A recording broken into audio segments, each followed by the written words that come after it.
ನಮಸ್ಕಾರ ವೀಕ್ಷಕರು, ವಿಡಿಯೋದಲ್ಲಿ ಮುಖ್ಯವಾಗಿರುವಂಥ ಮಾಹಿತಿ. ಮೊದಲನೇದು ಕಾಮೆಂಟ್ಗೆ ಸಂಬಂಧಪಟ್ಟ ಹೇಳಕ್ಕೆ ಹೋಗ್ತಾ ಇದ್ದಾನೆ. ಯಾರು ಕಾಮೆಂಟ್ಗೆ ಅಪ್ಲೈ ಮಾಡಿದ್ರು ಡಾಕ್ಯುಮೆಂಟ್ಸ್ ಆಲ್ರೆಡಿ ಅಪ್ಲೋಡ್ ಮಾಡಿದ್ರೆ ಅನ್ಕೋತೀನಿ. ಒಂದು ವೇಳೆ ಡಾಕ್ಯುಮೆಂಟ್ಸಲ್ಲಿ ಏನಾದರೂ ತಪ್ಪಿದ್ರೆ ಇನ್ನೊಂದ್ಸಲ ಸಬ್ಮಿಟ್ ಮಾಡಿ ಅಂತೇಳಿ ಇನ್ಫಾರ್ಮೇಷನ್ ಬರುತ್ತೆ. ದಯವಿಟ್ಟು ಕಾಮೆಂಟ್ಗೆ ಸಂಬಂಧಪಟ್ಟಾಗೆ ಲಾಗಿನ್ ಮಾಡಿ ಚೆಕ್ ಮಾಡ್ಕೊಳ್ಳಿ ಯಾರು ಕಾಮೆಂಟ್ಗೆ ಅಪ್ಲೈ ಮಾಡಿದ್ರೆ. 17ನೇ ತಾರೀಕುವರೆಗೂ ಸಮಯಾವಕಾಶವಿದೆ. ಮತ್ತು ಒಂದು ವೇಳೆ ರೀಸಬ್ಮಿಟ್ ಅಂತಂದರೆ ಇನ್ನೊಂದ್ಸಲ ಡಾಕ್ಯುಮೆಂಟ್ನ ಅಪ್ಲೋಡ್ ಮಾಡಿ. ಯಾಕಂದರೆ ನೀವು ಸ್ಕ್ರೀನ್ ಓಪನ್ ಮಾಡಿದಾಗ ಅಥವಾ ಲ್ಯಾಪ್ಟಾಪ್ನಲ್ಲಿ ಓಪನ್ ಮಾಡಿದಾಗ ರೈಟ್ ಸೈಡಿಗೆ ಟಾಪಲ್ಲಿ ನಿಮಗೆ ರೀಸಬ್ಮಿಟ್ ಡಾಕ್ಯುಮೆಂಟ್ ಅಂತ ಒಂದು ನಿಮಗೆ ಟ್ಯಾಬ್ ಕಾಣುತ್ತೆ. ಕ್ಲಿಕ್ ಮಾಡಿ ನೀವು ಮತ್ತೆ ಇನ್ನೊಂದ್ಸಲ ಅಪ್ಲೋಡ್ ಬೇಕಾದರೆ ಮಾಡ್ಬೋದು. ಏನು ತಪ್ಪಾಗಿದೆ ಅದನ್ನು ಚೆಕ್ ಮಾಡಿ. ಆಮೇಲೆ ನೀಟ್ ಸಂಬಂಧಪಟ್ಟಾಗೆ ಏನು ಒಂದು ನೀಟ್ಗೆ ಏನು ಬಂದಿದೆ ನೋಡಿ, ಈಗ ಅನೌನ್ಸ್ಮೆಂಟ್ ಏನಾಗಿರುವಂಥದ್ದು.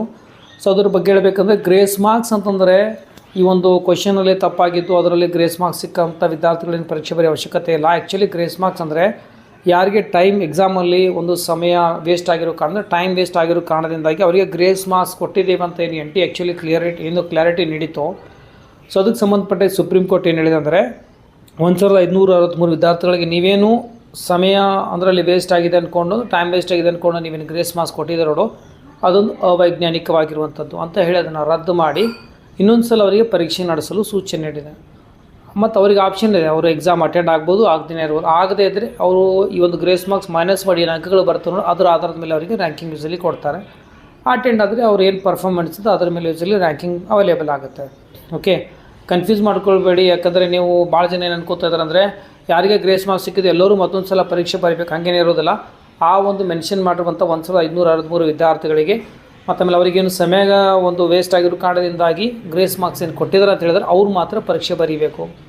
ಓಕೆ, ಆಮೇಲೆ ನೀಟ್ ಕೌನ್ಸಿಲಿಂಗ್ ಸಂಬಂಧಪಟ್ಟಾಗ ಹೇಳಬೇಕು ಅಂತಂದರೆ ಭಾಳ ಬೇಗನೆ ಸ್ಕೆಡ್ಯೂಲ್ ಬರುತ್ತೆ. ಸೊ ಅವ್ರ ಪ್ರಕಾರ ಏನಪ್ಪ ಅಂದರೆ ಸೆಂಟ್ರಲ್ ಕೌನ್ಸಿಲಿಂಗ್ MCC ಸ್ಟಾರ್ಟ್ ಆಗಿ ಆ್ಯಕ್ಚುಲಿ NMCಲಿಂದ ಸ್ಕೆಡ್ಯೂಲ್ ಬರುತ್ತೆ. ಬಂದಾಗಲೂ ಸಹ ನಿಮಗೆ ಡೀಟೇಲಾಗಿ ಹೇಳಿರ್ತೀನಿ. ಮತ್ತು ಕೌನ್ಸಿಲಿಂಗ್ ಆಗಿ ದಯವಿಟ್ಟು ಕಂಟಿನ್ಯೂಸ್ಲಿ ವೀಡಿಯೋನ ವಾಚ್ ಮಾಡಿದ್ರೆ ಸಾಕು. Compulsory membership ತೊಗೊಳ್ಬೇಕಂತಿಲ್ಲ. ನಾನಾಗಲಿ ಬೇರೆ ಯಾರೇ ಆಗಲಿ, ನಾವೇನೇ ನಿಮಗೆ ಒಂದು ಪ್ರೊಬಾಬಿಲಿಟಿ ಬಗ್ಗೆ ಹೇಳಬೇಕಂದ್ರೂ ಸಹ ಪ್ರೀವಿಯಸ್ ಇಯರ್ ಮಾರ್ಕ್ಸ್ ಡಾಟಾ ನೋಡಿ ನಾನು ನಿಮಗೆ ಹೇಳಬೇಕಾಗತ್ತೆ, ನಾನಾಗಲಿ ಬೇರೆ ಯಾರೇ ಆಗಲಿ. ಮತ್ತು ಆಮೇಲೆ ಪ್ರೊಸೀಜರ್ ಏನಪ್ಪ ಅಂದರೆ ಸಿಂಪಲ್ ಆಗಿರೋದು, ಅಷ್ಟೊಂದು ಕನ್ಫ್ಯೂಷನ್ ಏನಿರೋದಿಲ್ಲ. ವೀಡಿಯೋ ನೋಡಿ ಅದನ್ನು ಕರೆಕ್ಟಾಗಿ ಮಾಡ್ತಾ ಹೋದರೆ ಸ್ಟೆಪ್ ವೈಸ್, ಯಾಕಂದರೆ ಒಂದೇ ವಿಡಿಯೋದಲ್ಲಿ ಎಲ್ಲ ಹೇಳಿದ್ರೆ ನಿಮ್ಗೆ ಕನ್ಫ್ಯೂಸ್ ಆಗುತ್ತೆ, ಅದಕ್ಕೆ ಹೇಳೋದಿಲ್ಲ. ಆರಾಮಾಗಿ ಸ್ಟೆಪ್ ವೈಸ್ ನಾನು ನಿಮಗೆ ಡೀಟೇಲಾಗಿ ಹೇಳ್ತಾ ಹೋಗ್ತೀನಿ. ಅದನ್ನು ಕರೆಕ್ಟಾಗಿ ನೋಡೋದು ಫಾಲೋ ಮಾಡಿದ್ರು ಸಹ ನಿಮಗೆ ಆಟೋಮೆಟಿಕ್ ಕೌನ್ಸಿಲಿಂಗ್ ಪ್ರಕ್ರಿಯೆ 100% ಪರ್ಫೆಕ್ಟ್ ಆಗುತ್ತೆ.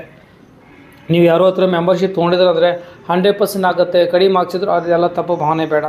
ಭಾಳಷ್ಟು ಫೋನ್ ಸಹ ಬರ್ತಾಯಿವೆ ಏನಂದರೆ ಮ್ಯಾನೇಜ್ಮೆಂಟ್ ಕೋಟ ಸಂಬಂಧಪಟ್ಟಾಗಿ ಇಷ್ಟು ಕಡಿಮೆ ದುಡ್ಡಲ್ಲಿ ನಾನು ನಿಮಗೆ ಮಾಡಿಕೊಡ್ತೀನಿ, 2 ಲ್ಯಾಕ್ ಕೊಡಿದ್ರು ರೀಸೆಂಟ್ಲಿ ನನಗೆ. ಮತ್ತು ಅಂದರೆ ಭಾಳ ಜನ ಪೇರೆಂಟ್ಸ್ ಹೇಳ್ತಾರೆ ದಯವಿಟ್ಟು ಆ ರೀತಿ ಟ್ರ್ಯಾಪ್ ಆಗೋದು ಬೇಡ. ಭಾಳ ಜನ ಈ ರೀತಿ ಮಾಡ್ತಾರೆ ಅಂಥವ್ರಿಗೆ ನೀವು ಭಾಳ ಬೇಗ ದುಡ್ಡನ್ನು ಕೊಡ್ತೀರಾ ಕಾಮನ್ಲಿ. ದಯವಿಟ್ಟು ಅದರ ಯಾವ ರೀತಿ ಅಂದರೆ ಮೋಸ ಹೋಗಬೇಡಿ. ಓಕೆ, ಸೊ ಕಂಟಿನ್ಯೂ ಆಗಿ ಕರೆಕ್ಟಾಗಿ ವಾಚ್ ಮಾಡಿ, ಯಾವುದು ವೀಡಿಯೋನ ಬಿಡಬೇಡಿ. ಸ್ಪೆಷಲಿ ಪ್ರಕ್ರಿಯೆ ಸ್ಟಾರ್ಟ್ ಆದಾಗ, ಕೌನ್ಸಿಲಿಂಗ್ ಸ್ಟಾರ್ಟ್ ಆದಾಗ ಅದನ್ನು ಏನು ಹೇಳ್ತಾ ಅದನ್ನು ಕಂಟಿನ್ಯೂ ಫಾಲೋ ಮಾಡಿ. ಯಾವ ಮೆಂಬರ್ಶಿಪ್ ಅವಶ್ಯಕತೆ ಇರೋದಿಲ್ಲ. ಒಂದು ವೇಳೆ ವೀಡಿಯೋನ ಕರೆಕ್ಟಾಗಿ ನೀವು ನೋಡಿ ಅದನ್ನು ಮಾಡಿದರೆ, ಯಾರಿಗೆ ಪರ್ಸನಲಿ ಗೈಡೆನ್ಸ್ ಬೇಕಾಗಿತ್ತು ಡಿಸ್ಕಸ್ ಮಾಡಿ, ಕಸ್ಟಮೈಸ್ ಪ್ರಯಾರಿಟಿ ಮಾಡಬೇಕು, ರಿಸ್ಕ್ ಬೇಡ, ಎಂಡ್ವರೆಗೂ ನಮಗೆ ಬೇಕಾಗುತ್ತೆ, ಯಾರಾದರೂ ಡಿಸ್ಕಸ್ ಮಾಡೋಕ್ಕಾಗಿತ್ತು ಅಂದರೆ ಯಾರಾದರೂ ಇದ್ದರೂ ಓಕೆ ಇಲ್ಲಪ್ಪ ಅಂದರೆ ಮೆಂಬರ್ಶಿಪ್ ಇಂಟ್ರೆಸ್ಟ್ ಇದ್ದರೆ ತೆಗೆದುಕೊಳ್ಬೋದು. ಬಟ್ ಮ್ಯಾಕ್ಸಿಮಮ್ ನನಗೆ ಗೊತ್ತಿದ್ದ ಮಟ್ಟಿಗೆ 90% ಮೆಂಬರ್ಶಿಪ್ ಅವಶ್ಯಕತೆ ಯೂಸಲಿ ಬೀಳೋದಿಲ್ಲ. ಓಕೆ, ಯಾರು ವೀಡಿಯೋನ ಕರೆಕ್ಟಾಗಿ ವಾಚ್ ಮಾಡ್ತೀರಾ.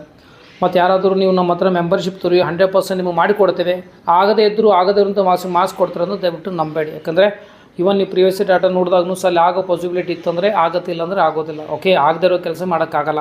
ಅದೆಲ್ಲ ಆಗ್ಬೋದು ಅಂದರೆ ಮ್ಯಾನೇಜ್ಮೆಂಟ್ ಕೋಟಲಿಂದ ಮಾತ್ರ ಪಾಸಿಬಲ್ ಆಗುತ್ತೆ. ಅದಕ್ಕೇನಾದ್ರು ಗೈಡೆನ್ಸ್ ಯಾರು ಕೊಡೋಂಗಿದ್ರೆ ಬೇಕಾದ್ರೆ ತೆಗೆದುಕೊಳ್ಳಬಹುದು. ಬಟ್ ಗೌರ್ಮೆಂಟ್ ಕೋಟ ಸಂಬಂಧಪಟ್ಟಾಗ 11 ಲ್ಯಾಕ್ ಕೋಟ ಸಂಬಂಧಪಟ್ಟಾಗ ಆಗದಿರೋದು ಮಾಡೋಕ್ಕಂಥವ್ರಿಗೆ ಆಗಲ್ಲ. ಓಕೆ, ಮೋಸ ಹೋಗೋದು ಬೇಡ. ಮತ್ತು ವೀಡಿಯೋನ ಕರೆಕ್ಟಾಗಿ ವಾಚ್ ಮಾಡಿದ್ರೆ ಎಲ್ಲನೂ ಆಗುತ್ತೆ. ಮತ್ತು ಆಮೇಲೆ ಕಟ್ ಆಫ್ ಬಗ್ಗೆನೇ ಸುಮ್ಮನೆ ದುಡ್ಡು ವೇಸ್ಟ್ ಮಾಡ್ಕೊಳ್ಬೇಡಿ. Everything is available in the online. Okay, ನೀವು ಕ್ಲಿಕ್ ಮಾಡಿದಾಗೂ ಸಹ ಯಾವ ಕಾಲೇಜಸಲ್ಲಿ ಏನೇನು ಕಟ್ ಆಫ್ ಸಹ ನಿಮಗೆ ಹತ್ರ ಅವೈಲೇಬಲ್ ಆಗುತ್ತೆ. ಅದ್ರ ಬಗ್ಗೆ ಸುಮ್ಮನೆ ನೀವು ದುಡ್ಡು ವೇಸ್ಟ್ ಮಾಡೋದು ಬೇಡ. ಅಷ್ಟೊಂದು ದೊಡ್ಡ ಕಮರ್ಷಿಯಲ್ ಆಗೋದಂತೂ ಬೇಡ. Everything is available in the online. ಎಷ್ಟು ಕಟ್ ಆಫ್ ಇದೆ ಏನಿರೋದು ಸ್ವಲ್ಪ ಸರ್ಚ್ ಮಾಡೋದು ನಿಮಗೆ ಸಿಗುತ್ತೆ. ಓಕೆ, ಅದಕ್ಕೆ ದುಡ್ಡು ವೇಸ್ಟ್ ಮಾಡ್ಕೋದು ಬೇಡ. ಫೈನ್, ಅರ್ಥ ಆಯ್ತು ಅನ್ಕೋತಾ ಇದ್ದೀನಿ. ಕಂಟಿನ್ಯೂಸ್ ಆಗಿ ನಿಮಗೆ ಪ್ರತಿಯೊಂದು ಅಪ್ಡೇಟ್ನ ಮಿಸ್ ಮಾಡಿದಾಗೆ ಕೊಡೋಕ್ಕೆ ಪ್ರಯತ್ನ ಮಾಡ್ತೀನಿ. ಸ್ಪೆಷಲಿ ಪ್ರಕ್ರಿಯೆ ಸ್ಟಾರ್ಟ್ ಆದಾಗ ಈಚ್ ಆ್ಯಂಡ್ ಎವ್ರಿಥಿಂಗ್ ಯಾವ ರೀತಿ ಎಂಟ್ರಿ ಮಾಡಬೇಕು, ಏನೆಲ್ಲ ಇದರೊಳಗೆ ಅಂದರೆ ಸ್ಟೆಪ್ಸ್ ಇರ್ತವೆ ಎಲ್ಲನೂ ನಾನು ನಮಗೆ ಹೇಳಿರ್ತೀನಿ. ವೀಡಿಯೋನ 2 to 3 ಟೈಮ್ಸ್ ಅದನ್ನು ಕರೆಕ್ಟಾಗಿ ವಾಚ್ ಮಾಡಿ ಅದನ್ನು ನೀವು ಫಾಲೋ ಮಾಡೋದು 100% ಕೌನ್ಸಿಲಿಂಗ್ ಪ್ರಕ್ರಿಯೆ ಸಿಂಪಲ್ ಆಗುತ್ತೆ. ನೀವು MCC ಆಗಿರ್ಬೋದು, KA ಆಗಿರ್ಬೋದು, ಅವರೇನೋ ನಿಮ್ಗೆ ಟಫ್ ಮಾಡಿ ನಿಮ್ಮ ಸೀಟ್ ಮಿಸ್ ಮಾಡಬೇಕನ್ನೋದು ಯಾರಿಗೂ ಇರಲ್ಲ. ಓಕೆ, ಅವರು ಮಕ್ಕಳ ಪರವಾಗಿ ಇರ್ತಾರೆ. ಆರಾಮ್ ಸಮಾಧಾನದಿಂದ ಮಾಡ್ಕೊಳ್ಳಿ. ಓಕೆ, ನಿಮ್ಮ ಡಾಕ್ಯುಮೆಂಟ್ ಸಂಬಂಧಪಟ್ಟಾಗೂ ಅಲ್ಲಿ ಆರಾಮಾಗಿ ಏನೇನು ಹೇಳ್ತಾರೆ ಅದನ್ನು ಕರೆಕ್ಟಾಗಿ ಫಾಲೋ ಮಾಡಿ. ಸ್ಟೆಪ್ಸ್ನ as per the schedule follow ಮಾಡಿ. ಓಕೆ, ವೀಡಿಯೋನ ನಿಮ್ಗೆ ಗೊತ್ತಾಗಿದ್ರೆ ವೀಡಿಯೋನ ಕಂಟಿನ್ಯೂಸ್ಲಿ ವಾಚ್ ಮಾಡಿ. ಆ್ಯಕ್ಚುಲಿ ಕೆ ಆಗಿರೋ ಒಂದು ಸೆಂಟ್ರಲ್ ಆಗಿರ್ಬೋದು, ಸ್ಟೇಟ್ ಕೌನ್ಸಿಲಿಂಗ್ ಆಗಲಿ ಯಾವಾಗಲೂ ವಿದ್ಯಾರ್ಥಿಗಳ ಪರನೇ ಇರುತ್ತೆ, ನಮಗೆ ವಿರೋಧ ಇರೋದಿಲ್ಲ. Okay fine. ಸೊ ಇದರ ಅಪ್ಡೇಟ್ ನೀಡ್ತಾ ಇರ್ತೀನಿ. ಮತ್ತೆ ಸಿಗೋಣ ಮುಂದೆ ವಿಡಿಯೋದಲ್ಲಿ. ಟೇಕ್ ಕೇರ್, ಬಾಯ್.